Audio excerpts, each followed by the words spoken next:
Frères et sœurs, membres de la grande famille de Dieu, nous sommes aujourd'hui le lundi 13 avril 2020 et le titre de la méditation d'aujourd'hui, c'est bien « Voir l'invisible ».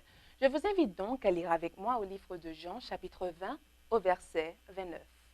Il est dit, Jésus lui dit, « Parce que tu m'as vu, tu as cru.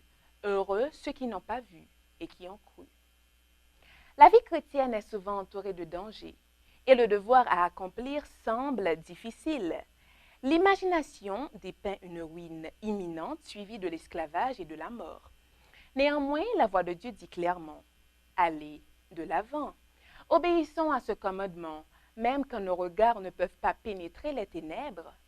Les obstacles qui retardent nos progrès ne disparaîtront jamais devant un esprit qui hésite et qui doute.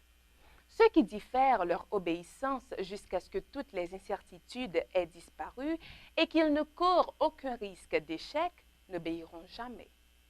La foi regarde au-delà des obstacles et elle s'empare de l'invisible de la toute-puissance. Aussi ne sera-t-elle jamais confuse. Elle consiste à saisir la main du Christ lorsque surviennent les difficultés. C'est ce que nous trouvons dans l'ouvrage « Le ministère évangélique » à la page 256. Les questions à méditer pour aujourd'hui sont les suivantes. Il est facile de croire ce que nous voyons. Qui ne croit pas ce qu'il voit d'ailleurs? Mais qu'en est-il de ce que nous ne pouvons pas voir? Comment faire grandir notre foi dans la parole de Dieu alors que nous attendons son accomplissement? Il se dit que la foi est un don, mais d'où vient ce don si extraordinaire? Lisons Éphésiens 2, verset 8 et Actes 3, verset 16 et nous comprendrons. Nous avons des raisons de dévouer notre gratitude au Seigneur. En raison des interdictions de voyage imposées par le COVID-19, les évangélistes, les pasteurs et les prédicateurs ne peuvent plus se rendre en Papouasie, Nouvelle-Guinée, pour l'événement Tous les membres impliqués. Et cet événement, qui devait avoir lieu en mai, ne pourra pas avoir lieu. Cependant, la population locale de Papouasie-Nouvelle-Guinée s'était déjà rassemblée l'année dernière en organisant des dizaines de milliers d'études bibliques et en lançant des milliers de réunions locales tenues par des laïcs et des pasteurs.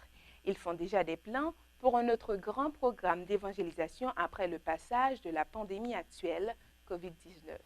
Une fois encore, le mal que l'ennemi avait médité, Dieu l'a changé en un bien encore plus grand. Alors que nous prions aujourd'hui, frères et sœurs, je veux à ce que vous priez.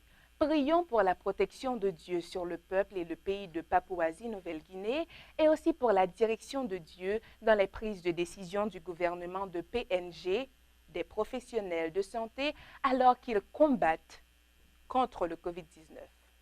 Prions pour ce que Dieu fait en Papouasie-Nouvelle-Guinée par l'intermédiaire des membres d'églises locales et que le succès des plans préalablement conçus dépasse toute attente. Prions pour que des querelles n'éclatent pas entre les tribus alors que des plans sont élaborés pour aller de l'avant. Prions pour les croyants incarcérés dans différentes prisons à travers le monde. Prions pour qu'ils aient la force de témoigner aux autres détenus pendant cette période de crise.